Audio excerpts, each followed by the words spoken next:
Welcome back दोस्तों, कैसे हैं आप सब। आज की कहानी की शुरुआत में मित्सू को देखते हैं जो अभी बहुत ज़्यादा रो रही थी क्योंकि आज ही उन्हें पता चला था कि उनके बॉडी में ड्रग पाया गया है और वो भी पूरे 5 साल से वो ले रही थी, जबकि मित्सू कभी भी ड्रग नहीं ले रही थी। और उसी ड्रग लेने के कारण से 3 साल पहले ही मित्सू का बेबी का डेथ हुआ था और इसके पीछे उनके हस्बैंड का काम था। और ये बात जब आज उन्हें पता चली तब उनका दिल तो मानो चूर चूर ही हो गया था, क्योंकि जिस पर वो इतना भरोसा करती थी उनके कारण ही आज उनका बेबी उनके पास नहीं है। और उन्हें इस बात पर भरोसा नहीं हो रहा था कि उनका खुद का हस्बैंड उनके बेबी को मार सकता है, पर वो ठान ली थी कि इसका बदला वो लेकर रहेंगे अपने हस्बैंड से और साथ ही इसके पीछे जो भी है उन सब से। और जब मित्सू घर अपने आती है तो वो देखती है कि उनका हस्बैंड उनके खुद के सेक्रेटरी के साथ रोमांस कर रहा था, पर मित्सू को देखते ही दोनों ही घबरा जाते हैं। पर मित्सू चाहती थी कि उन्हें अभी कुछ भी पता नहीं चले कि उनके हस्बैंड कि उनके बारे में उन्हें सब सच पता चल गया है। और मित्सू को देखते ही वेन जो उनकी सेक्रेटरी है वो बाहर चली जाती है, पर तभी वहाँ पर मित्सू की मदर इन लॉ आती है जो उन्हें ताना मारते हुए कह रही थी कि तुम वो मुर्गी हो जो अंडा नहीं दे सकती है, तब मेरे बेटे को इतना परेशान क्यों करती हो। मेरे बेटे के लिए यही अच्छा होगा कि तुम उसे डिवोर्स दे दो। और इतना बात सुनते ही मित्सू गुस्से में कहती हैं तो ठीक है, आज ही डिवोर्स होगा।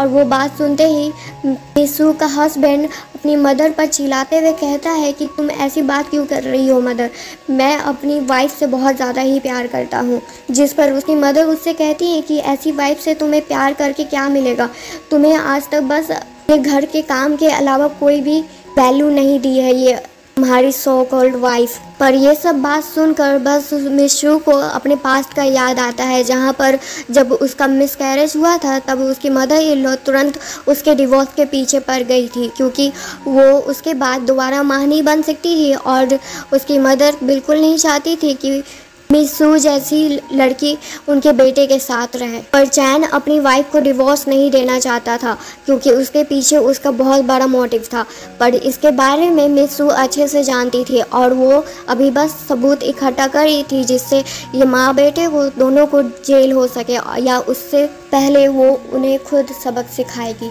और प्रेजेंट में मित्सू मदर इन लॉ से कहती है कि अगर आपको इतना ही पोता का शौक़ है तो आप खुद ही बच्चा कर लीजिए, क्योंकि आप अभी भी तो यंग दिखती हैं। बहुत सारे लोग तो 40-60 में भी अपना बेबी करते हैं। पर इतना इंसल्ट सुनकर मदर इन लॉ बहुत ज़्यादा और गुस्सा हो जाती हैं, पर उनका बेटा खुद का उनका अभी साथ नहीं दे रहा होता है और ये सब तमाशा और मित्सू को नहीं देखना था, तो वो वहाँ से बाहर चली जाती हैं। और इधर बाहर मित्सू वेन को देख सकती थी जो बहुत ज़्यादा अभी परेशान थी, क्योंकि उन्हें देख के लग रहा था कि वो कुछ मित्सू से कहना चाहती हैं पर अभी कह नहीं पा रही थी।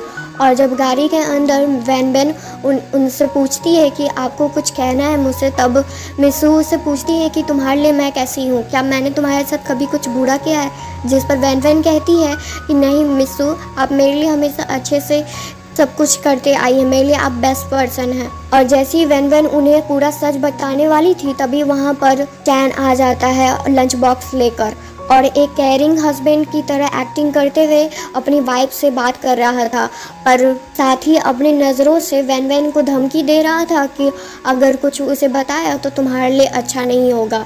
और उसके जाते ही जब मित्सू वेन से पूछती है कि क्या तुम कुछ कहना वाली थी, जिस पर वेन कहती है कि मुझे रिज़ाइन करना है। और ये बात सुनकर मित्सू थोड़ा हैरान हो जाती हैं। और अब ऑफिस में देखते हैं जहाँ पर वेन अपना सामान पैक कर कर वहाँ से जा रही थी, पर उसके जाने से पहले मित्सू उससे दोबारा पूछती है कि क्या वो कुछ कहना चाहती है, जिस पर वेन कहती है नहीं मित्सू, मैं कुछ और नहीं कहना चाहती हूँ, बस मैं अपने घर जाना चाहती हूँ अब। और उसके जाते ही मित्सू ये सोचने लगती हैं कि क्या वेन सही में अपने घर जाना चाहती है या उसे इस बात का डर है कि मुझे उसके रिलेशनशिप के बारे में पता चल गया है चैन के साथ। और ऐसे ही मित्सू के दिमाग में और भी सारी बातें आ रही थी। फिर उसके बाद मित्सू उस लंच बॉक्स का टेस्ट करवाना चाहती थी जिसको चैन ने उन्हें दिया था। और अब घर में देखते हैं जहाँ चैन मित्सू के साथ रोमांस करना चाहता था, पर मिसू को अभी कोई भी इंटरेस्ट नहीं था, जिसमें चैन को लगता है कि वो अभी भी उनकी मदर से गुस्सा है, इसलिए वो ऐसा बिहेव कर रही हैं। पर जब मिसू उनसे पूछती हैं कि क्या तुम्हें सही में हमारे बच्चे नहीं चाहिए, जिस पर चैन कहते हैं कि क्यों नहीं, हम बच्चे तो प्यार के निशानी होते हैं, हमें क्यों नहीं चाहिए होंगे, पर वो तुम्हारे हेल्थ से रिलेटेड है, इसलिए मैं तुम्हारा हेल्थ रिस्क में नहीं डालना चाहता हूँ, इसलिए मुझे तुम ज़्यादा इम्पॉर्टेंट हो। और तभी मिसू के पास मैसेज आता है जिसमें ये लिखा हुआ था कि उस लंच बॉक्स में कुछ भी ड्रग नहीं मिला हुआ था। तब मिसू सोचने लगती है कि क्या वो अपने हस्बैंड के बारे में गलत सोच रही थी। और जब अपने स्टडी रूम में बैठकर वो उसी रिपोर्ट के बारे में देख रही थी और सोच रही थी, तभी उनके पास एक अनजान नंबर से एक मैसेज आता है। जो मैसेज देखकर वो थोड़ा परेशान हो जाती हैं। जब वो उस पर कॉल भी करती हैं तब कॉल नहीं लगता है और मिसू सोचने लगती हैं कि आखिर इसको कैसे पता है कि मैं किस चीज़ के बारे में पता लगाने का कोशिश कर रही हूँ। क्या इस इंसान को चैन के बारे में कुछ ज़्यादा पता है जो मुझे बात अभी तक पता नहीं चली है। और हमें एक बात और पता चलती है, जब मिसू अपने आप से बात कर रही थी वो कहती है कि चैन उन्हें पहले भी धोखा दे चुका है, पर उसने माफ़ी मांगी थी तब मिसू उसे माफ़ कर चुकी थी बहुत पहले। पर अगर चैन ये दोबारा कर रहा है तो ये उनके लिए सेंस बन रहा था उनके बच्चे को मारने का। और अगली सुबह जब मिसू चैन का फ़ोन चेक करती हैं तब भी उन्हें उसमें कुछ भी नहीं मिलता है। और जब मिसू उनके कपड़े में कुछ खोजने का ट्राई करती हैं तब उन्हें एक रसीद मिलता है, जो देखकर वो थोड़ा समझ तो नहीं पाती हैं, पर इतना समझ रही थी कि चैन कुछ ना तो कुछ उनके पीठ पीछे कर रहा है। और तभी चैन भी उठ जाता है, पर इससे मिसू थोड़ा घबरा जाती हैं, पर वो तुरंत कोई बहाना कर उस समय चैन से बच जाती हैं। पर ऐसा बिहेवियर देखकर चैन को मिसू पर थोड़ा शक होने लगा था। और आज मिसू एक रेस्टोरेंट में अपनी बेस्ट फ्रेंड से मिलने आई हुई थी, जो बेस्ट फ्रेंड उन्हें देखकर बहुत ज़्यादा खुश थी और मिसू से पूछती है कि क्या तुमने मुझे बहुत मिस किया, जिस पर मिसू कहती है कि हाँ, मैं बहुत ज़्यादा मिस कर रही थी तुमको। और इस बेस्ट फ्रेंड का नाम चिनचिन है। पर तभी मिसू का नज़र चिनचिन के ब्रेसलेट पर जाता है, जिसका रसीद वो अपने हस्बैंड के पॉकेट में देखी थी। और उनसे जब कुछ पूछने ही वाली थी या अपने हस्बैंड के बारे में बताने वाली थी तब वो रुक जाती हैं, क्योंकि उन्हें लगता है कि अगर ये बात जो उनके दिमाग में आ रही है अगर वो सच हुआ तो वो अपने प्लान में सक्सेस नहीं हो पाएंगी। और मिसू उस ब्रेसलेट के बारे में भी चिनचिन से पूछती हैं, तब चिनचिन कहती है कि उसके कोई फ्रेंड ने उसे दिया है।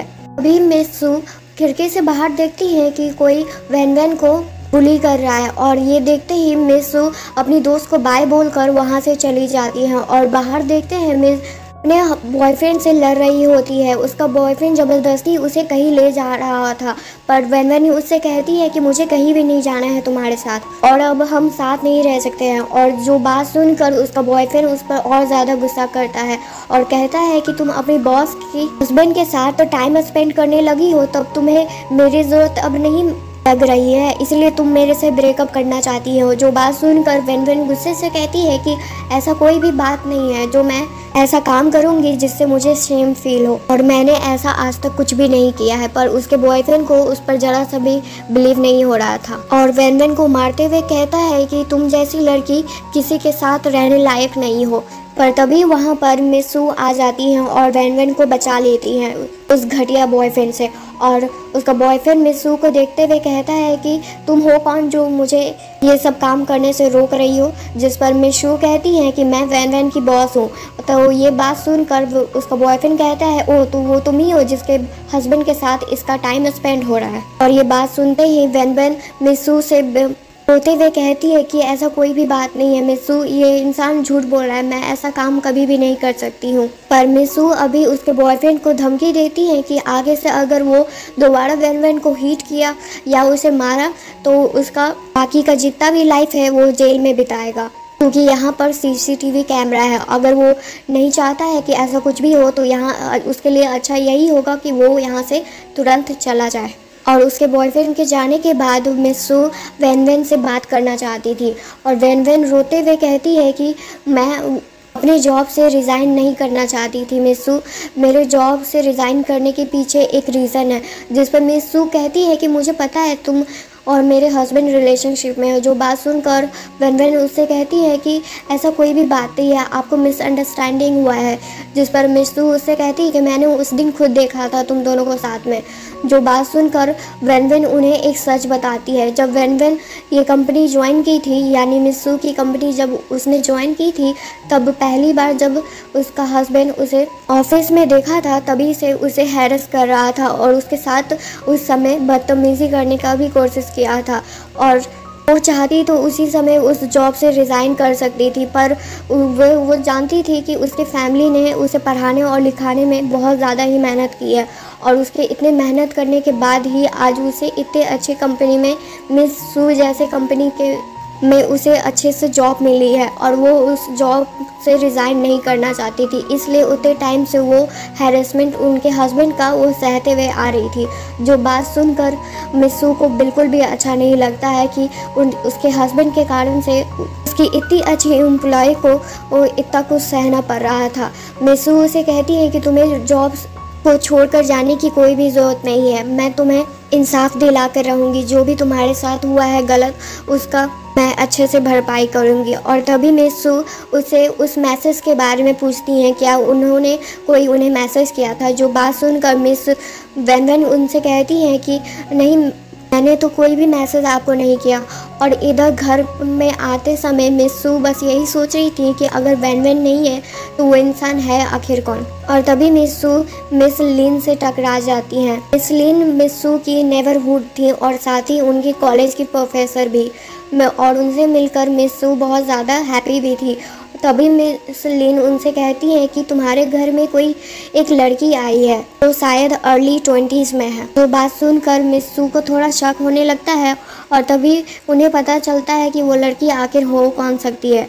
और तभी एक पास का सीन देखते हैं जहाँ पर एक गरीब लड़की को मिसू स्कॉलरशिप दी थी, उनके आगे के पढ़ाई के लिए सारा खर्चा उठाई थी और इस लड़की का नाम जिया था। और जब मिसू घर के अंदर आती है तब उन्हें एक लड़की का भी आवाज़ आ रहा था। जो सुनते ही मिसू को लगता है कि उनका हस्बैंड किसी लड़की के साथ टाइम स्पेंड कर रहा है। और जब वो ऊपर जाती हैं अपने रूम में तब वहाँ पर चैन एक बच्चे के साथ खेल रहा था और उस बच्चे को देखते हुए मिसू कहती है कि ये बच्चा किसका है। और तभी जिया बाहर आती है वॉशरूम से और वो कहती है कि ये मेरा कज़न है। फिर नीचे हॉल में सभी बैठकर बात करते हैं और मिसू जिया से कुछ सवाल पूछती है। सवाल करते हुए जिया से कहती है कि मैंने अपने नेबर से सुना कि तुम मेरे नहीं रहते हुए मेरे घर पर आती हो और वेट करती हो। ऐसा कौन सा बात है कि मैं जब तुम घर पर नहीं रहती हूँ तभी तुम आती हो। जिस पर जिया कहती है कि ये तो मेरा अनलकी डे होता है, जब भी मैं आपसे मिलने आती हूँ तब आप वहाँ पर घर पर नहीं रहती हैं। उस पर मिसू उससे कहती है कि थोड़ा बात ये अजीब नहीं है। तब उसका हस्बैंड यानी चैन कहता है कि जिया बस यहाँ पर आई है और वो तो अभी ग्रेजुएट हुई है ना, तो उसे जॉब का बहुत ज़्यादा ही ज़रूरत है, इसीलिए वो तुमसे मिलना चाहती थी। वो उससे कहती है कि अगर ऐसा बात था तो तुम मुझे पहले बता सकती थी। वैसे भी मेरे कंपनी में मेरी असिस्टेंट का पोस्ट अभी खाली है तो उसकी जगह तुम ले सकती हो, क्योंकि मेरी पुरानी जो असिस्टेंट वेन थी वो रिज़ाइन कर दी है। और जॉब का ऑफ़र सुनकर जिया बहुत ज़्यादा खुश हो जाती है। और तभी उस बच्चे का रोने का आवाज़ सुनकर जिया तुरंत ऊपर वापस रूम में जाती है और वेन के बारे में चैन उससे पूछता है कि आखिर वो रिज़ाइन क्यों कर दी। जिस पर मिसू उसे कहती है कि उसका कोई पर्सनल रीज़न था इसलिए वो रिज़ाइन कर दी है। और इधर अगले दिन से ही जिया मिसू के ऑफिस में काम करना शुरू कर दी थी। पर मिसू वेन को कॉल करके जिया के बारे में पूरा इन्फॉर्मेशन निकालने के लिए कहती हैं और साथ ही उसके साथ जो बच्चा था उसके बारे में भी। जिस पर वेन उनसे कहती है कि आप टेंशन मत लीजिए, मैं इसका जल्द से जल्द पूरा इन्फॉर्मेशन आपके सामने लेकर आ जाऊंगी। और इधर वेन के पास तभी चैन का मैसेज आता है और उधर चैन से फंसाने में वेन पूरा अपना 100% दे रही थी, क्योंकि एक रूम में वेन से मिलने चैन चोरी छुपे आया हुआ था। और चैन वेन को देखकर उसे पूछता है कि आखिर तुमने रिज़ाइन क्यों कर दिया। जिस पर वेन कहती है कि तो तुम क्या चाहते हो कि तुम्हारी वाइफ से और भी इंसल्ट मैं सहती रहूं तब मैं रिज़ाइन करूं। वैसे भी हमारे रिलेशनशिप के बारे में उसे थोड़ा तो पता चल ही गया है, इसलिए मैंने रिज़ाइन कर दिया ताकि हम आराम से मिल सके। और तभी वहाँ पर मिस सू आती है, जो एक उसी वाइफ की तरह बिहेव कर रही थी जो अपने हस्बैंड को उसके चीटिंग करते समय पकड़ने आई हुई होती है। और अभी चैन बहुत ज़्यादा डरा हुआ था, पर वैन अपना एक्टिंग बहुत अच्छे से कर रही थी और वो मिस सू से कहती है कि आप यहाँ पर क्या करने आई हैं। अगर आप चाहती हैं कि आपका हस्बैंड यहाँ पर मिल जाए तो वो यहाँ नहीं है, तो आपके लिए अच्छा यही होगा कि आप यहाँ पर से चले जाएं।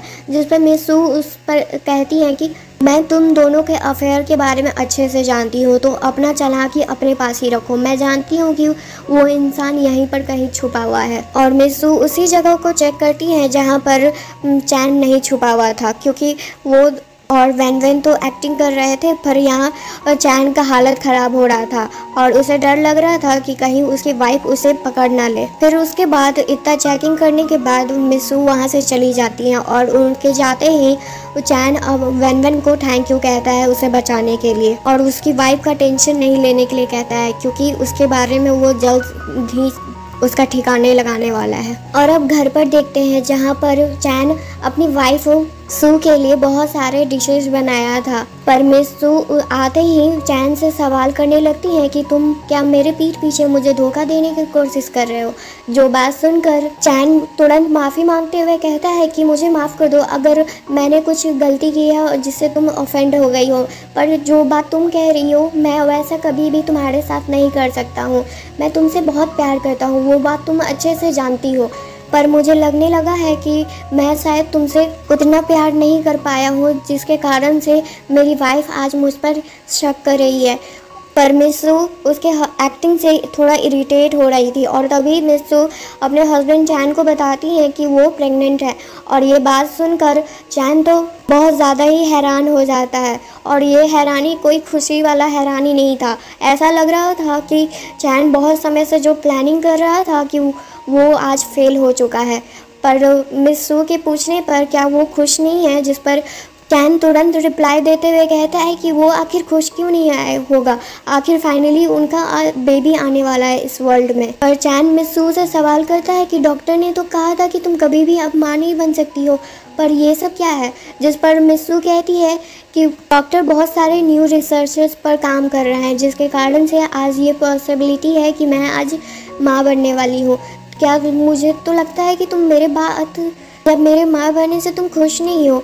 जिस पर चैन कहता है कि मैं क्यों नहीं खुश हूँगा, मैं बहुत ज़्यादा खुश हूँ। और इसी खुशी में चैन मिस सू को ब्रेसलेट देता है, जैसा सेम ब्रेसलेट चिंचिन के पास था। और अब अगले दिन ऑफिस में देखते हैं जहाँ पर मिस सू वैन से कॉल पर बात कर रही थी अपने आगे के रिपोर्ट और रिसर्च पर, क्योंकि अब मिस सू के आंखों के नज़र में बहुत सारे ऐसे लोग हैं जो उनके शक के दायरे में आ रहे थे। और तभी वहाँ पर मिस सू से मिलने चिंचिन आती है और जिसको देखकर मिस सू खुश भी होती हैं और उन्हें लग रहा था कि चिंचिन को तो पता चल ही गया होगा कि वो प्रेग्नेंट है। पर जब चिंचिन उन्हें ट्रिप पर जाने के लिए कह रही होती है और बंजिंग जंपिंग करने के लिए और ऐसा बहुत सारा एक्टिविटी, जो बात सुनकर उन्हें लगने लगा था कि क्या चैन ने उन्हें कुछ भी नहीं बताया है उनके प्रेगनेंसी के बारे में। और जब मिस सू फाइनली हाँ कर देती हैं तभी चिंचिन के पास कॉल आता है और वो प्लान कैंसिल करके सॉरी बोल कर वहाँ से चली जाती हैं।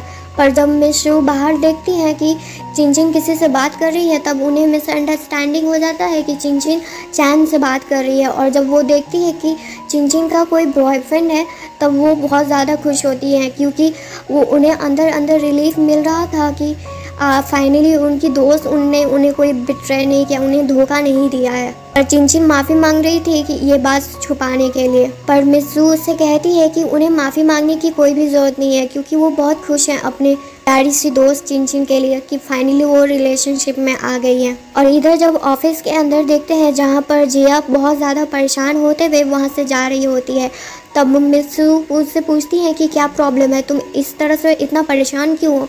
तब जिया उन्हें कहती है कि थोड़ा इमरजेंसी आ गया है मैम, इसलिए मैं यहाँ से जा रही हूँ। और इधर दूसरी साइड जिया हॉस्पिटल में आई हुई होती है और बहुत रोते हुए डॉक्टर से बात कर रही थी, और डॉक्टर उसे बताते हैं कि उनके बच्चे का हालत अभी क्रिटिकल है। जिस पर और डॉक्टर और भी सवाल करते हैं कि आप बच्चे की क्या लगती हैं, जिस पर जिया उन्हें कहती है कि वो उसकी मॉम है। और तभी वहाँ हॉस्पिटल में मिस सू भी आती हैं और जिया से सारा सवाल जवाब करने लगती हैं कि आखिर हो क्या रहा है, तुम मुझसे क्या छुपा रही हो। और वो बात सुनकर जिया सॉरी कहते हुए कहती है कि मैं आपसे कुछ छुपाना नहीं चाहती थी, पर कोको मेरा कज़न नहीं है बल्कि मेरा बेटा है। और ये बात सुनते ही मिस सू बहुत ज़्यादा हैरान हो जाती हैं और कहती हैं कि तुम इतनी बड़ी बात मुझसे क्यों छुपा रही थी, मैंने तुम्हारा उतना साल तक ख्याल रखा। और इस पर आगे जिया कहती है कि वो और भी ज़्यादा प्रॉब्लम मिस सू के लिए क्रिएट नहीं करना चाहती थी। तब मिस सू इसके फादर के बारे में पूछती है। तब इस पर जिया उनसे कहती है कि इसके फादर हमें सपोर्ट नहीं करते हैं और वो लगता है कि वो इस बच्चे को चाहते भी नहीं है, इसलिए मैं अपने बेटे को खुद पाल रही हूँ और इसके बारे में कोई भी कुछ नहीं जानता है। पर जिया रोते रोते बस मिस सू से माफ़ी मांग रही थी। और अब घर पर देखते हैं जहाँ मिस सू जिया को कह रही थी कि तुम अपने बेटे का ध्यान रखो और ऑफिस आने की कोई ज़रूरत नहीं है कुछ दिन तक। पर जब जिया उन्हें एक विटामिन का पाउच दे रही थी जो देखकर मिस सू उससे पूछती है कि तुम मुझे ये क्यों दे रही हो, जिस पर जिया उनसे कहती है कि यह आपके लिए और आपके हेल्थ के लिए बहुत अच्छा होगा इसीलिए। फिर उसके बाद मिस सू एक गिलास पानी मांगने के बहाने से जिया को नीचे भेज देती है और उतने देर में वो कोको का एक हेयर सैंपल अपने पास रख लेती हैं और उसी रात वो चैन का भी एक हेयर सैंपल अपने पास रखती हैं। और उसके बाद वही hair sample Miss Su Wen Wen को देती हैं और इसका रिपोर्ट जल्द से जल्द मांगने का बात उससे कहती हैं। वेन वेन उनसे कह रही थी क्या आपको सही में लगता है कि कोको बेन का बेटा है? अगर ये बात सच है तो उसने आपके ही बेटे यानी आपके बच्चे को क्यों मारा? वो भी तो उसी का बेटा होता या बेटी होती। जो बात सुनकर मिस सू उससे कहती है कि तुम नहीं जान सकती कौन सा इंसान कब कितना घटिया बन सकता है और तुम्हारे पीठ पीछे कब तुम्हें धोखा दे रहा हो इसके बारे में भी पता नहीं चलता है। और अगले दिन ऑफिस में चैन मिस सू के लिए लंच बॉक्स लेकर आया हुआ होता है और मिस सू उससे कहती है कि मुझे अभी कोई लंच नहीं करना है क्योंकि मेरे पास अभी बहुत सारे काम है। जिस पर चैन उससे कहता है कि तुम इतने काम क्यों कर रही हो, तुम्हें पता है कि तुम प्रेग्नेंट हो तो ऑफिस अफेयर अब तुम मेरे पर छोड़ दो, मैं काम पर वापस लौट सकता हूँ। जो बात सुनकर मिस सू उससे पूछती है क्या तुम सही में काम पर वापस आना चाहते हो? जिस पर चैन उसे कहता है कि वैसे भी तुम्हारे फैमिली में तुमसे ज़्यादा कैपेबल कोई भी नहीं है और तुम्हारे बाद तो मुझे ही ये सब कुछ संभालना है। पर तभी वहाँ पर हड़बड़ी में वेन वेन आती है पर चैन को वहाँ देखकर अपना एक्टिंग वापस शुरू करती है और एक की तरह मिस सू से लड़ने लगती है और कहती है कि तुमने तो मुझे जॉब से भी निकाल दिया और अब क्यों तुम ये भी चाहती हो कि तुम्हारा हस्बैंड भी बस तुम्हारा ही रहे, तुम क्या उसको मेरे साथ शेयर नहीं कर सकती? जिस पर मिस सू उससे कहती है कि तुम इतनी बेशरम इंसान हो कि अब मेरे हस्बैंड के बारे में पूछने के लिए तुम मेरे मुंह पर मुझे ही बोल रही हो। फिर उसके बाद वेन वेन उसे कहती है कि तुमने मुझे जॉब से निकाल दिया और मुझे कुछ पैसे भी नहीं दिए। पर तभी चैन अपनी वाइफ का साथ देते हुए वेन वेन को सुना रहा होता है और अपनी वाइफ को कहता है कि मैं इससे बात करता हूँ, तुम अपने काम पर ध्यान दो। और वेन वेन को वहाँ से लेकर चला जाता है और बाहर ऑफिस के बाहर देखते हैं जहाँ चैन वेन वेन पर गुस्सा कर रहा था कि वो इस तरह से ऑफिस में क्यों आई थी। जिस पर वेन वेन कहती है उसे कि उसे पैसे की ज़रूरत है और तब ये बात सुनकर चैन उससे कहता है कितने पैसे की ज़रूरत है, मैं तुम्हें दूंगा। जो बात सुनकर वेन वेन हंसते हुए कहती है तुम कहाँ से दोगे, तुम तो खुद अपनी वाइफ के पैसे पर पल रहे हो। जो बात सुनकर चैन उससे कहता है कि तुम मुझे नहीं जानती हो, मैंने अपनी वाइफ का जितना भी पैसा है उसका मैं अपने बैंक में ट्रांसफ़र करा रहा हूँ और लगभग बहुत सारे पैसे मैंने अपने बैंक में अब तक ट्रांसफ़र भी करवा लिए हैं और इसके बाद जब मुझे मौका मिलेगा तब मैं इसकी कंपनी को भी अपने नाम पर करा लूँगा और इसका जितना भी प्रॉपर्टी कंपनी और भी चीज़ है वो सब मेरे नाम पर हो जाएगा जल्दी और उसके बाद हम दोनों शादी कर लेंगे। और वहाँ पर वेन वेन एक अच्छी मिस्ट्रेस की तरह अपने एक्टिंग कर रही थी और चैन से कहती है कि मैं उस दिन का जल्द से जल्द वेट करूँगी। और चैन के जाने के बाद वेन वेन मिस सू से मिलती है और उन्हें रिपोर्ट दिखाती है और उस रिपोर्ट में 100% तो नहीं पर 99% DNA मैच कर रहा था और ये देखते ही मिस सू का हालत ठीक नहीं था और वो रोते हुए कहती है कि आखिर इस जैसा घटिया इंसान आज तक मैंने अपने पूरे लाइफ में नहीं देखा जो अपने बच्चे को के लिए मार सकता है। और मैं यहाँ तक रुकूंगी नहीं, मैं इसका बदला लेकर रहूँगी उन सब से। और अब घर में देखते हैं जहाँ पर मदर इन लॉ बहुत ज़्यादा खुश थी मिस सू को देखकर, क्योंकि उन्हें मिस सू के प्रेगनेंसी के बारे में पता चल गया था और चैन भी यही बात सू से कह रहे होते हैं। पर जब मदर इन लॉ उससे कहती है कि तुम अब घर में रहो और कंपनी चैन संभाल लेगा, तब इस बात को सुनकर मिस सू बहुत ज़्यादा गुस्सा करती हैं और वो ऊपर चली जाती हैं अपने रूम में रेस्ट करने के लिए। पर मदर इन लॉ ये बात सुनकर बहुत ज़्यादा गुस्सा करती हैं, पर चैन उन्हें शांत रहने के लिए कह रहे होते हैं। और अगली सुबह जब मिस सू उठती हैं तब वो देखती हैं कि उसकी मदर इन लॉ उसके रूम में कर रही हैं, और ये बात सुनकर कि मदर इन लॉ साफ़ सफाई कर रही हैं, मिस सू बहुत ज़्यादा हैरान होती हैं और इसके बारे में वो उनसे पूछती हैं कि आखिर वो कर क्या रही हैं। तो जिस पर मदर इन लॉ उनसे कहती हैं कि हो और तुम्हें घर पर रहना चाहिए और अपने बेबी का ध्यान रखना चाहिए, और वैसे तुम कंपनी का टेंशन मत लो क्योंकि चैन उसे अच्छे से संभाल रहा है। और ये बात तो जानकर कि चैन वहाँ पर नहीं है बल्कि कंपनी में है, तब और ज़्यादा गुस्सा हो जाती है मिस सू, क्योंकि वो जानती है कि किस टाइप का वो इंसान है, क्योंकि वे उनकी मेहनत से कंपनी खड़ा किए हुए को आसानी से मिट्टी में मिला सकता है। और इसी बात पर मिस सू का मदर इन लॉ से बहुत ज़्यादा झगड़ा होता है। और इधर ऑफिस में जिया चैन को देखकर बहुत ज़्यादा घबरा जाती है और गेट को लॉक करते हुए कहती है कि तुम यहाँ पर क्या कर रहे हो और मिस सू कहाँ पर हैं और तुम्हें यहाँ आने का परमिशन किसने दिया। तब चैन कहता है कि तुम्हारे पास बहुत सारे सवाल हैं, वैसे मैं तुम्हें बता दूँ कि मेरी वाइफ प्रेग्नेंट है, जो तुम्हें बात पता ही होगी, और वो अभी घर पर रेस्ट कर रही है। वैसे तुम्हें टेंशन लेने की ज़रूरत नहीं है क्योंकि मुझे मिस सू का मेरी वाइफ प्यारी सी वाइफ का कोई बच्चा नहीं चाहिए। तब ये बात सुनकर जिया उसे कहती है कि तुम कैसे इंसान हो, आखिर तुम अपने खुद के बच्चे के साथ इतना क्रूअल कैसे हो सकते हो। जो बात सुनकर चैन उसे कहता है कि इसमें तुम्हें पढ़ने की कोई ज़रूरत नहीं है क्योंकि ये मेरा मामला है, वैसे भी पहले भी मैंने उसके बच्चे को ठिकाने लगाया था और अब दोबारा लगाने में मुझे कोई दिक्कत नहीं है, और जब मैं उसकी कंपनी को पूरी तरह से हथिया लूँगा तब हम दोनों अच्छे से रहेंगे और हमारे बच्चे चैन कोको के साथ। पर जिया को उसके साथ रहने में कोई भी मन नहीं था उसका, वो तो मिस सू के लिए परेशान हो रही थी। और इधर फाइनली मिस सू अपने घर से चली जाती हैं। इस बारे में मदर इन लॉ अपने बेटे को कॉल करके बताती हैं, जो बात सुनकर चैन थोड़ा हैरान तो होता है पर उसे ज़्यादा कोई फ़र्क नहीं पड़ रहा था।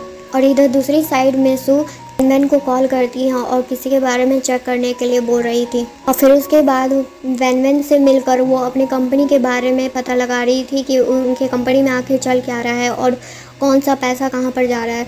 और जब वैन बताती है कि 10 मिलियन पूरे पैसे अचानक से कहीं कंपनी से गायब हो गए, तब ये बात सुनकर बहुत ज़्यादा वो गुस्सा करती हैं और वैन उन्हें बस अपने हस्बैंड को डिवोर्स देने के लिए कह रही होती हैं, जिस पर सू कहती है कि हाँ मैं उसे डिवोर्स तो दूंगी और साथ ही जेल भी भेजूंगी, जो भी उसने मेरे साथ किया है उसकी सज़ा तो उसे जल्द से जल्द मिल के रहेगी। और इधर कंपनी में जब सू वापस आती है तब चैन उसे देखकर खुश होता है, और अभी सू चैन के साथ अच्छे से बिहेव कर रही थी ताकि चैन को उस पर बहुत ज़्यादा भरोसा हो जाए कि उसके मन में कोई भी उसके लिए डाउट नहीं है। और तब मिस सू उससे कहती है कि मैं चाहती हूँ कि तुम हमारी कंपनी में काम करना शुरू कर दो, और ये बात सुनकर चैन बहुत ज़्यादा खुश होता है। और फिर उसके बाद मीटिंग हॉल में देखते हैं जहाँ चैन सभी बड़े बड़े लोगों के साथ बैठा हुआ था, और ये इन्वायरमेंट देखकर चैन को बहुत अच्छा लग रहा था। पर साथ ही मिस सू के पास एक मैसेज आता है और जो चैन से रिलेटेड था। और मीटिंग ओवर होने के बाद चैन बहुत ज़्यादा खुश था क्योंकि उसके यानी मिस सू की कंपनी को बहुत बड़ा ऑफर मिला था। और जब चैन बाहर कुछ देर के लिए जाता है तभी वहाँ पर जिया आती है और उसे हिंट दे रही थी कि उन्हें अपनी कंपनी के बैलेंस शीट पर ज़्यादा ध्यान देना चाहिए। और जब इसके बारे में मिस सू से पूछती हैं कि तुम क्या कहना चाहती हो, तब जिया उन्हें कुछ नहीं कहती है। और जिया के जाने के बाद मिस सू वैन को कॉल करती हैं और कोको पर नज़र रखने के लिए कह रही थी। और उसी दिन कुछ देर बाद देखते हैं जहां जिया बहुत ज़्यादा परेशान होते हुए मिस सू के घर में जाती है और रोते हुए अपने बच्चे को खोज रही थी, और जिस पर मिस सू उसे कहती है कि ये तो बस साउंड है और कोको अभी बिल्कुल ठीक है, वे अभी एक नैनी के साथ है तो उसकी टेंशन मत लो तुम।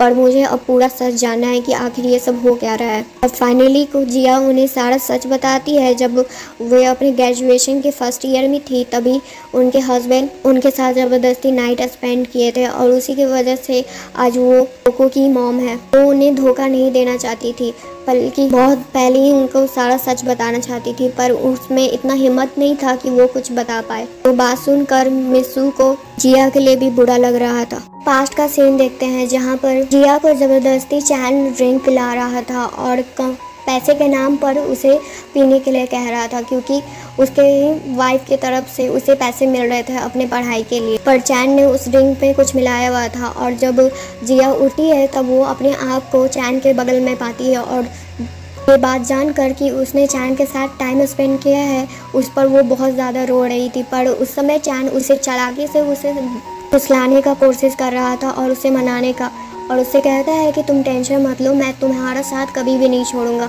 वैसे भी तुमने ही मुझे सेड्यूस करने की कोशिश की थी। और ये सब बात सुनकर जिया और ज़्यादा रो रही थी, पर चैन उसे चुप रहने के लिए कहता है और ये भी धमकी देता है कि अगर उसने मिसू को कुछ भी बताया तब उसके लिए अच्छा नहीं होगा, क्योंकि उसका आगे का पढ़ाई भी पूरा नहीं हो पाएगा। और अभी प्रेजेंट में देखते हैं ये सब सुनकर मिसू को भी अच्छा नहीं लग रहा था और जिया बस माफ़ी मांगे जा रही थी। और जब जिया प्रेग्नेंट थी तब उस समय मिसू भी प्रेग्नेंट थी, पर मिसू का बच्चा चैन मार देता है बस, और जिया का बच्चे को जीने देता है। और ये बात जानकर मिसू और ज़्यादा गुस्सा होती है और रोते हुए कहती है कि उसने तुम्हारे बच्चे को जीने दिया और मेरे बच्चे को मार दिया। और जिया वहाँ पर सिर्फ मिसू से माफ़ी मांगे जा रही थी और कहती है कि इसमें सारी गलती मेरी है, मेरी वजह से आपकी लाइफ इस तरह से ख़राब हो गई है, मुझे माफ़ कर दीजिए। पर मिसू उसे शांत रहने के लिए कहती है, पर जिया उन्हें और भी चीज़ बताती है कि जैसे चैन उनके सारे प्रॉपर्टी को जल्द ही अपने पूरे नाम पर करवा लेगा, उनके सारे प्रॉपर्टी को। पर मिसू को अभी ज़्यादातर अपने बच्चे के लिए दुख लग रहा था और वो जिया को शांत होते हुए कहती है कि तुम टेंशन मत लो, मैं जानती हूँ कि तुम्हारे साथ भी गलत हुआ है और हमारा बदला मैं तो उस इंसान से बहुत जल्द लेकर रहूँगी। उसके बाद मिसू और जिया एक साथ प्लान बनाते हैं और मिसू अपने आगे के प्लान के बारे में भी थोड़ा सा डिटेल जिया को बता देती है। और अब कंपनी में देखते हैं जहाँ चैन बहुत ज़्यादा परेशान था, क्योंकि जिया ने उसे बताया था कि जो प्रोजेक्ट पर अभी वो खर्चा कर रहे हैं उसमें मनी कम पड़ रहा है। और इसके बारे में जब चैन मिसू से बात करता है तब मिसू कहती है कि हमारी कंपनी के पास इतना फंड अभी नहीं है जिसके वजह से हम उस प्रोजेक्ट पर इन्वेस्टमेंट आगे भी कर सकते हैं। तब चैन उससे कहता है कि तुम टेंशन मत लो, मेरा एक इंसान है जो मेरी हेल्प कर सकता है, मेरा दोस्त। तो बात सुनकर मिसू उस पर बहुत ज़्यादा खुश होती हैं और उसके बाद चैन मिस्टर लियो को कॉल करता है और साथ ही उनसे बात करके वो अपनी एक और मिस्ट्रेस को कॉल करता है। और ये सब होने के बाद फाइनली वो प्रोजेक्ट फाइनलाइज हो जाता है और इस प्रोजेक्ट में जो चैन का पार्टनरशिप है यानी मिसू का दोस्त, वो मिसू का हेल्प कर रहा था। और चैन को इसके बारे में कुछ भी नहीं पता था कि उसके साथ बहुत बड़ा धोखा होने वाला है बहुत जल्दी। और इस प्रोजेक्ट के सक्सेस पर मिसू बहुत ज़्यादा खुश थी, यानी बस वो चैन के सामने एक्टिंग कर रही थी। और साथ ही उसी खुशी में मिसू अपनी कंपनी का आधा हिस्सा चैन को कर देती हैं, जो जानकर बहुत ज़्यादा खुश होता है चैन। और अब घर पर देखते हैं जहाँ पर चैन अपनी वाइफ यानी मिसू के लिए बहुत ज़्यादा केयर करते हुए उनके लिए बहुत सारी डिशेस बनाया होता है, पर मिसू उस सब डिशेस को मना कर देती हैं और जब जूस पीने के लिए बस कहती हैं तब उसमें मिस्टर चैन कुछ मिलाकर मिसू को दे देते हैं और मिसू वह ड्रिंक नहीं पीती है। और इसके बारे में चैन को भी नहीं पता चल पाता है कि मिसू ने उस ड्रिंक को पिया है कि नहीं। के सामने मिसू अपना एक्टिंग जारी रखती हैं और वो उसके सामने बेहोश हो जाती हैं। और तभी उस घर में टीचर लीन का एंट्री होता है और उसे देखते ही चैन उसे खुशी से गले लगाते हुए कहता है कि फाइनली अब ये सब ओवर हो गया और वो सारा प्रॉपर्टी जो मिसू का था वो अब हमारा हो गया, तो हमें अब टेंशन लेने की कोई ज़रूरत नहीं है और अब हम फाइनली एक साथ हो सकते हैं। तब टीचर लीन चैन से कहती है कि तुम सही में बहुत ज़्यादा क्रूअल हो, वो तुम्हारे बच्चे की माँ बनने वाली थी, तब तुम उसके साथ ऐसा कैसे कर सकते हो। जिस पर चैन उसे कहता है कि मुझे इससे कोई फ़र्क नहीं पड़ता, ऐसे भी वो एक बार मिसकैरेज सह चुकी है तो दोबारा भी वो सह सकती है, और वैसे भी मेरे पास पहले से एक बेटा है तो मुझे और कुछ नहीं चाहिए और कंपनी भी अब तो मेरी हो गई है। और वैसे ही वे दोनों अपने खुशी का बात कर ही रहे थे तब मिसू जाग जाती हैं और ये देखकर चैन बहुत ज़्यादा घबरा जाता है कि सू अभी तक बेहोश नहीं हुई थी। और मिस सू जागते ही कहती है कि मुझे ये भरोसा नहीं हो रहा है अपनी आंखों पर कि टीचर लीन आप मुझे धोखा दे सकती हैं।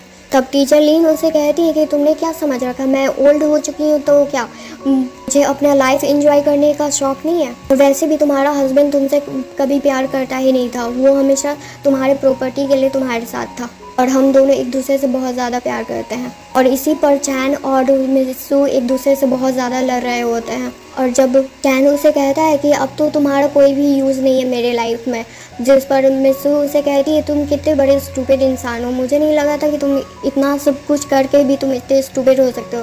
तुम्हें क्या लगा मैं अपने कंपनी तुम्हें इतना आसानी से तुम्हारे नाम पर कर दूँगी। और तुम्हारे बारे में मुझे सब कुछ सच सच पता चल गया है कि तुमने वैन वैन और जिया के साथ क्या किया था और हमारे बच्चे के साथ और लास्टली मेरे साथ। मैंने तुम पर हमेशा भरोसा किया था, पर तुम मुझे इस तरह से धोखा दोगे मुझे ये बात पता नहीं थी। जिस पर चैन गुस्से से कहता है कि तुम्हें क्या पता मैं किस तरह से अपनी लाइफ जी रहा था तुमसे मिलने से पहले।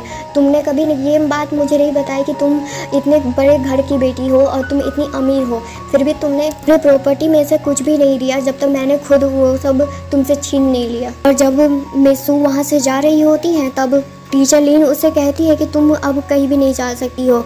और चैन उसे कहता है सही बोला, क्योंकि अब तुम्हारी मौत है और तुम अपनी मौत से पीछे नहीं हट सकती हो। और टीचर लीन चाकू उठाकर मिस सू को धमकी दे रही होती है, पर मिस सू थोड़ा टाइम लेते हुए उन दोनों में लड़ाई करवा देती है कि वे जो मैसेज था उसने तो मिस सू को भेजा था तो तुम थी टीचर लीन, है ना। ये बात जानकर चैन और टीचर लीन पर गुस्सा करने लगता है कि वो कि इस तरह से कैसे प्लान वो हमारा बर्बाद कर सकती है। जिस पर टीचर लीन कहती है कि मैं अब तुम्हारे साथ रहना चाहती थी और अब मुझसे सब्र नहीं हो रहा था। और जब वो दोनों लड़ रहे थे तब मिस सू चाहती थी कि वो भाग जाए, पर उनका प्लान फेल हो जाता है। पर जैसे ही चैन उसे मारने वाला था तभी जिया और वैन वैन पुलिस के साथ आ जाते हैं और टीचर लीन और चैन को पकड़ लिया जाता है। जब तक मिस सू को थोड़ा चोट लग चुका था और चैन अभी भी उसे मारने के लिए तड़प रहा था। और अब पूरे 1 साल बाद का टाइम देखते हैं जहां मिस सू अपनी कंपनी को अपनी 2 दोस्तों के साथ अच्छे से संभाल रही थी। और वो जो दोस्त थी और जिया थी और उनके साथ वो बहुत ज़्यादा अब खुश थी अपने कंपनी को संभालते हुए। और यहीं पर हमारी स्टोरी एंड हो जाती है दोस्तों। थैंक यू यहाँ तक स्टोरी सुनने के लिए। प्लीज़ वीडियो को लाइक और सब्सक्राइब करके जाइएगा। Thank you.